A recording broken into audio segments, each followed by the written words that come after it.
ಸ್ನೇಹಿತರೆ, ಮಧು ಮಂಥನಕ್ಕೆ ಸ್ವಾಗತ. Big boss ಮನೆಯಲ್ಲಿ ಕಳೆದ ವಾರ ನಿಜಕ್ಕೂ ಶಾಕಿಂಗ್ ಎಲಿಮಿನೇಷನ್ ಅಂತಾನೆ ಹೇಳಬಹುದು. ಒಬ್ರು ಮನೆಗೆ ಹೋಗ್ಬೋದು ಅಂದುಕೊಂಡಿದ್ದವರಿಗೆ ಬಿಗ್ ಬಾಸ್ ಬಿಗ್ ಶಾಕ್ ಕೊಟ್ಟಿದ್ದಾರೆ. ಕೊನೆಗೂ ಊಹಿಸಿದಂತೆ ಬಿಗ್ ಬಾಸ್ ಗೇಮ್ ನಲ್ಲಿ ಟ್ವಿಸ್ಟ್ ಇಟ್ಟೇ ಬಿಟ್ರು. ಈ ವಾರ ಡಬಲ್ ಎಲಿಮಿನೇಷನ್ ಅಂತ ಭಾವಿಸಲಾಗಿತ್ತು. ನಿನ್ನೆಯ ಎಪಿಸೋಡ್ ಎಂಡ್ ನಲ್ಲಿ ಅವಿನಾಶ್ ಹಾಗೂ ಮೈಕಲ್ ಇಬ್ಬರು ಕಾರು ಹತ್ತಿ ಹೊರಗೆ ಹೋಗಿದ್ರು. ಬಿಗ್ ಬಾಸ್ ಸ್ಪರ್ಧಿಗಳು ಕೂಡ ಇಬ್ಬರು ಎಲಿಮಿನೇಟ್ ಆದ್ರು ಅಂತಲೇ ಭಾವಿಸಿದ್ರು. ಆದ್ರೆ ಅಲ್ಲಿ ಆಗಿರೋದೇ ಬೇರೆ.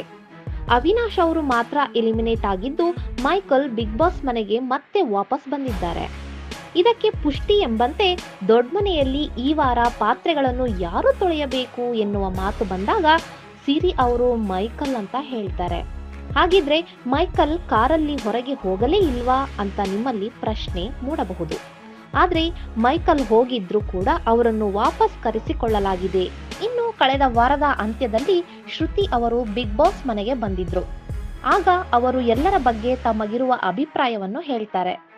ಆಗ ಡ್ರೋನ್ ಪ್ರತಾಪ್ಗೂ ಬೆನ್ನು ತಟ್ಟಿ ಚೆನ್ನಾಗಿ ಆಡ್ತಿದ್ಯಾ, ಹೀಗೆ ಆಡು, ಗೆಲ್ತೀಯಾ ಅಂತಲೂ ಹೇಳಿ ಹೋದ್ರು. ಅದಾದ ಬಳಿಕ ಬಿಗ್ ಬಾಸ್ ಮನೆಗೆ ಮತ್ತಿಬ್ಬರು ಅತಿಥಿಗಳು ಎಂಟ್ರಿ ಕೊಡ್ತಾರೆ.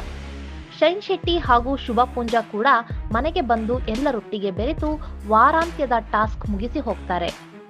ಆಗ್ಲೂ ಕೂಡ ಶೈನ್ ಶೆಟ್ಟಿ ಅವರು ಡ್ರೋನ್ ಪ್ರತಾಪ್ ಅವರ ಆಟವನ್ನು ಮೆಚ್ಚಿ ಬೆನ್ನು ತಟ್ಟುತ್ತಾರೆ. ಹೀಗೆ ಬಿಗ್ ಬಾಸ್ ಮನೆಯಲ್ಲಿ ಪ್ರತಾಪ್ ಅವರು ಉತ್ತಮ ಆಟ ಪ್ರದರ್ಶನ ನೀಡುತ್ತಿದ್ದಾರೆ.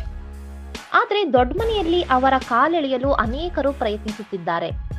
ಅವರನ್ನು ಮನೆಯಿಂದ ಹೊರಹಾಕಬೇಕು ಎಂದು ಅನೇಕರು ನಿರ್ಧರಿಸಿದಂತೆ ಕಾಣಿಸುತ್ತೆ. ಆದರೆ ಅದು ಸಾಧ್ಯವಾಗುತ್ತಿಲ್ಲ. ಈ ವಾರದ ಆರಂಭದಲ್ಲೇ ಈಗಾಗಲೇ ಹೊಸ ಟಾಸ್ಕ್ಗಳು ಆರಂಭವಾಗಿವೆ. ಈ ವೇಳೆ ಬಿಗ್ ಬಾಸ್ ಮನೆಯಲ್ಲಿ ಅತಿ ಹೆಚ್ಚು ನೆಗೆಟಿವ್ ವಿಚಾರ ಹರಡುವವರು ಯಾರು ಎನ್ನುವ ಪ್ರಶ್ನೆ ಕೇಳಲಾಗಿದೆ. ಇದಕ್ಕೆ ಅನೇಕರು ಪ್ರತಾಪ್ ಹೆಸರು ತೆಗೆದುಕೊಂಡಿದ್ದಾರೆ.